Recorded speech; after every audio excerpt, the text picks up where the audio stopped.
जिंदगी में हर इंसान को कभी ना कभी मुश्किल समय का सामना करना पड़ता है। ये मुश्किलें हमारे लिए चुनौती बनकर आती है, लेकिन यही सोच और मजबूत मनोबल से हम इनका सामना कर सकते हैं। जब हालात कठिन हो और हर तरफ अंधकार दिखाई दे, तब कुछ सकारात्मक बातें और विचार हमारे मन को शांत कर सकते हैं और हमें आगे बढ़ने की प्रेरणा दे सकते हैं। एक समय की बात है, हस्तिनापुर में पांडव अपने जीवन के सबसे कठिन समय से गुजर रहे थे। जुए के खेल में सब कुछ हारने के बाद उन्हें वनवास और अज्ञातवास में रहना पड़ा। वनवास के दौरान एक दिन द्रौपदी ने युधिष्ठिर से पूछा, इतनी विपत्तियों में आप कैसे शांत और स्थिर रह पाते हैं? क्या आपको डर और निराशा महसूस नहीं होती? युधिष्ठिर ने मुस्कुराते हुए कहा, मैं हर संकट में श्री कृष्ण को याद करता हूँ। उनके उपदेश और उनकी बातें मेरे मन को हिम्मत देती है। इस पर द्रौपदी ने कहा, तो कृपया मुझे भी बताइए, उन्होंने आपको ऐसा क्या सिखाया जो आपके मन को मजबूत बनाए रखता है? युधिष्ठिर ने श्री कृष्ण से जुड़ी एक सच्ची घटना सुनाई। महाभारत युद्ध शुरू होने से पहले अर्जुन अपने ही परिवार, गुरुओं और भाइयों के खिलाफ युद्ध लड़ने से डर गए थे। उनके मन में असमंजस और निराशा थी। उन्होंने कृष्ण से कहा, मुझे ये युद्ध नहीं करना, मैं अपनों को मारकर कोई खुशी नहीं पा सकता। श्री कृष्ण ने मुस्कुराते हुए अर्जुन से कहा, हर आत्मा अमर है। तुम जिस शरीर को मारने या बचाने की बात कर रहे हो, वह केवल एक नश्वर शरीर है। आत्मा अजर अमर है, इसलिए अपने कर्म पर ध्यान दो, परिणाम पर नहीं। ये जीवन के हर व्यक्ति के लिए परीक्षा है। जो इस परीक्षा में धैर्य और साहस रखता है, वह विजयी होता है। तुम्हारा धर्म है अपने कर्तव्य को निभाना। रिश्तों को मोह या सुख से जोड़ने के बजाय अपने कर्म का पालन करो। श्री कृष्ण ने अर्जुन को यह समझाया कि जो भी मुश्किलें हमारे जीवन में आती है, वो हमारे साहस, धैर्य और कर्म की परीक्षा लेने के लिए होती है। युधिष्ठिर ने कहा, श्री कृष्ण ने जो अर्जुन को सिखाया वह मेरे लिए भी एक मार्गदर्शक है। जब भी मैं किसी संकट में होता हूँ तो मैं उनके उपदेशों को याद करता हूँ। मुश्किलें हमारे जीवन में केवल अस्थायी है। अगर हम अपने मन को शांत रखें और अपने कर्तव्यों पर ध्यान दें, तो हम हमारे संकटों से पार पा सकते हैं। द्रौपदी ने इस बात को समझा और कहा, यह सच है। अगर मन में हिम्मत हो और भगवान पर विश्वास हो, तो कोई भी मुश्किल हमें तोड़ नहीं सकती। जब भी आप मुश्किल समय से गुजरे, तो श्री कृष्ण के इन 3 उपदेशों को याद रखें। संकट स्थायी नहीं है। धैर्य और साहस आपका सबसे बड़ा हथियार है। कर्तव्य पर ध्यान दें, फल की चिंता ना करें। श्री कृष्ण की यह कथा हमें सिखाती है, समय कितना भी कठिन हो, मन को स्थिर और मजबूत बनाकर हम हर परेशानी को हरा सकते हैं। श्री कृष्ण कहते हैं, किसी व्यक्ति के वर्तमान को देखकर उसके भविष्य का मजाक मत उड़ाइए, क्योंकि समय में इतनी शक्ति होती है कि वह कोयले को भी धीरे धीरे हीरे में बदल देता है। एक निकम्मे व्यक्ति के जीवन का अंत दूसरों में बुराई ढूंढने में ही होता है। बोलना सीखो, वरना जिंदगी भर सुनना पड़ेगा। तुम भी उतना ही उड़ो जहां से जमीन साफ दिखाई दे। सिर्फ उन लोगों को तुम्हारी परवाह है जो तुम्हारे खामोश होने पर भी तुम्हें सुन सके। यकीन मानिए, जो आपको भूल गया है वो भी आपको याद करेगा। बस उसके मतलब का दिन आने दो। अगर आपको भी किसी का दुख देखकर दुख होता है, तो समझ लीजिए कि आपकी आत्मा में भगवान का वास है। बस शांति ढूंढिए। जरूरतें कभी पूरी नहीं होती है। जिंदगी में सारा झगड़ा ख्वाहिशों का तो होता है। ना ही दुख किसी को चाहिए, ना ही किसी को कम चाहिए। जिनकी नीयत हमेशा साफ होती है, कई बार लोग उनके खिलाफ होते हैं। अगर कोई आपसे तंग आ जाए तो उसे छोड़ देना, क्योंकि बोझ बनने से बेहतर है याद बनकर रहना। झूठ की खरीदारी ज्यादा दिनों तक नहीं चलती। केवल एक सत्य ही है जो ये अंत तक आपका साथ देता है। जीवन में हर अवसर का लाभ उठाएं, लेकिन किसी की मजबूरी का नहीं। अगर जिंदगी आपको मौका देती है तो आप धोखा खा जाते हैं। आज के समय में अगर खुश रहना है तो स्वार्थी बनना ही पड़ेगा। यह हम नहीं, इस दौर की सच्ची हकीकत है। जिसने अपनी समस्याओं पर कदम रखा वह जीत गया, और जिसने अपनी समस्याओं को अपने सिर पर ले लिया वह लुट गया। जीवन में हम कई बार बड़ी बड़ी समस्याओं से ऐसे बच जाते हैं मानो कोई है जो हमारा साथ दे रहा है, और हम उस अदृश्य शक्ति को भगवान कहते हैं। इसलिए याद रखिए कि जब दुनिया आपका साथ छोड़ देती है तो भगवान आपका हाथ थाम लेते हैं। गुस्से के सामने थोड़ा इंतजार करना सीखो और गलती के सामने थोड़ा झुकना सीखो। एक बार दानवीर कर्ण ने भगवान श्री कृष्ण को अपनी व्यथा सुनाई और कहा, हे प्रभु, जब मैं पैदा हुआ तो मेरी मां ने मुझे त्याग दिया।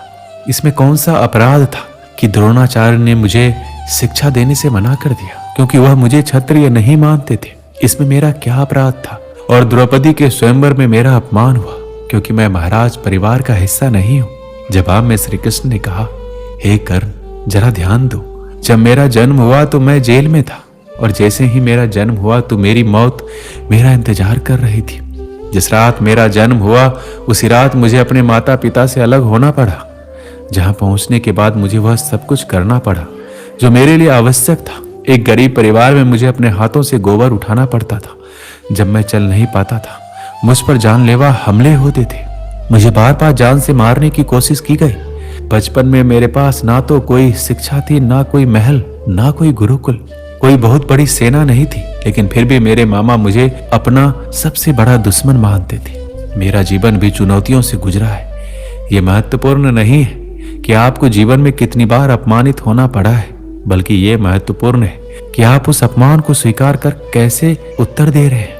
आपके पास वह ज्ञान है जिसका आप उपयोग कर सकते हैं, और आप इन सभी चुनौतियों को पार करके आगे बढ़ सकते हैं। चोट लगने के डर से कभी भी पीछे नहीं हटना चाहिए, क्योंकि चोट लगने के बाद ही इंसान खुद को संभालना शुरू करता है। सत्य बोलने वाला और सही रास्ते पर चलने वाला व्यक्ति दुनिया को हमेशा कड़वा लगता है। तारीफ चाहे कितनी भी कर लो, लेकिन अपमान बहुत सोच समझकर करना। समर्पण एक छोटा सा शब्द है, लेकिन इसे लागू करने वाले का जीवन बदल जाता है। जब रिश्ते आपको रुलाने लगे तो इसे नजरअंदाज करना सीखिए। विश्वास के बिना इस दुनिया में कोई भी रिश्ता लंबे समय तक नहीं टिक सकता। अगर कल का दिन किसी गलती के कारण दुखद हो तो उसे याद करके आज का दिन बर्बाद ना करें। श्री कृष्ण कहते हैं, व्यक्ति के विनाश के 5 कारण हैं: नींद, क्रोध, भय, थकान और काम टालने की आदत। छल कपट से कमाया गया धन हमेशा दुख ही देता है। खामोश रहने से बड़ा कोई जवाब नहीं है, और माफ कर देने से बड़ी कोई सजा नहीं है।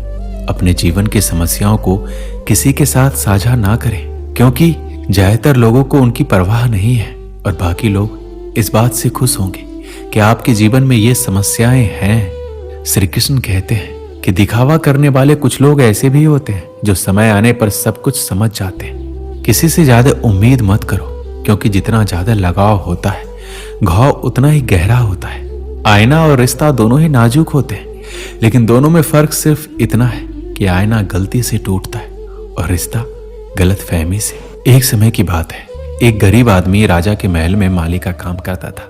उन्होंने शाही महल के बगीचे में कई प्रकार के फलों के पेड़ लगाए थे, जिन पर फल भी आते थे। जब वो पक जाते तो वह उन्हें तोड़कर राजा के सामने पेश करता। कई बार खुश होकर राजा उसे इनाम भी देते। एक बार बगीचे में आम, अंगूर और नारियल के फल थे।